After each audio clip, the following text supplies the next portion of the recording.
Now that we are totally dry, we're ready to peel up our stencil. So first I'm going to start with this big square in the background. So let me just grab that and kind of wiggle, wiggle, wiggle. And I can get some of those stripes off.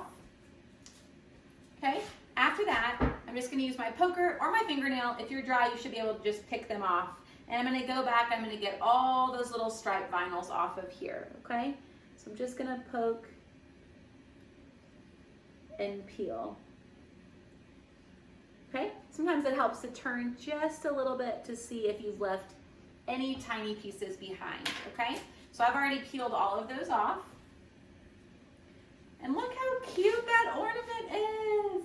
So we are ready now to start assembling our bow and our greenery. So let me just set aside all this paint so I don't make a big old mess. All right, so now I have to decide how do I want to put this on. So I'm going to kind of just lay it out and see what I want it to look like. So we have our two pieces of greenery that go on here, and they're going to kind of crisscross a little bit. We also have our tails to our bow, which can go together like this and go at the very top of our ornament.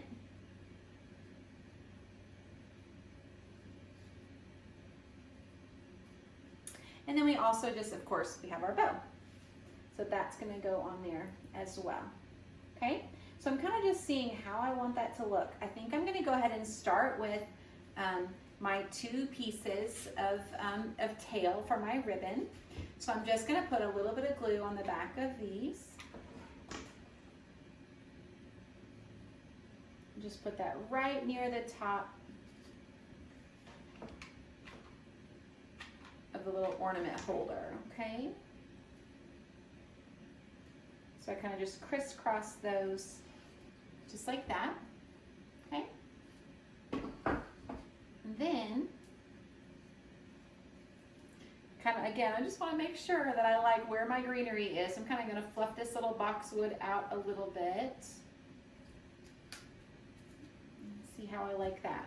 I have a lot of boxwood on here, so I'm actually going to pull these little pieces off. If I want to add them at the end, I can, but I'm pulling those bottom pieces off. I want the long stem and just the boxwood at the end. So if you want to do that, feel free. You can pull that off if you just want the stem to come out long. And that way I don't have a ton that goes underneath the bow. But like I said, this is all just preference. So I want to just see and make it where I like it. And I'm like, okay, that looks good. I like that. So let me glue this down. Let's see if I have enough hands. I need another glue stick. So if you need that, just pop that right on in. So now that I have my, my boxwood set right where I like it, I'm going to put a little hot glue just directly underneath it right here so I can get that to stay. Okay.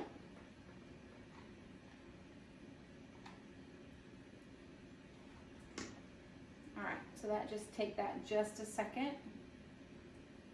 Okay, so I'm going to hold it kind of where there's no glue so I don't have any accidents.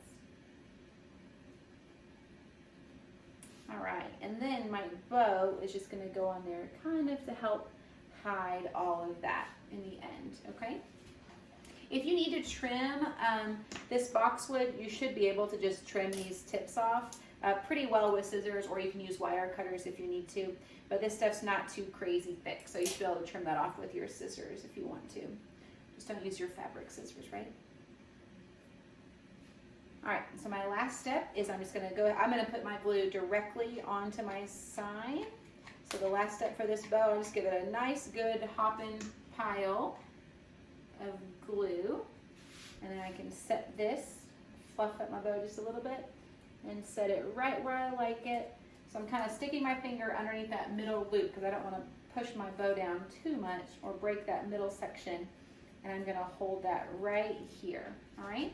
So we only have one more thing left to do, and that is that we are going to distress it with our sandpaper. So this is, again, just preference if you want to do this or not. I think my favorite part of this is to actually distress right in the crevice of the sign, and that just adds that definition of there being two boards. So I kind of just fold my sandpaper in half, and I just put it right in the middle, and I just pull back and forth right along those edges to reveal that unfinished wood right on those edges. Just make sure we don't do any sanding unless you're totally dry, but you should be at this point, right? So just up and down motions again, because any scratches or anything that gets revealed will just look like it's part of the sign, because everything we've done, I'm going to switch my hands. So I'm still holding this down for it to dry, but with my other hand, just going down, up and down this sign to distress that. You can also do the same thing on your little brackets that hold it together, or on your bottom or your top edges, however much you want to distress it, or however little. So once we get that bow to stick on there nice and well,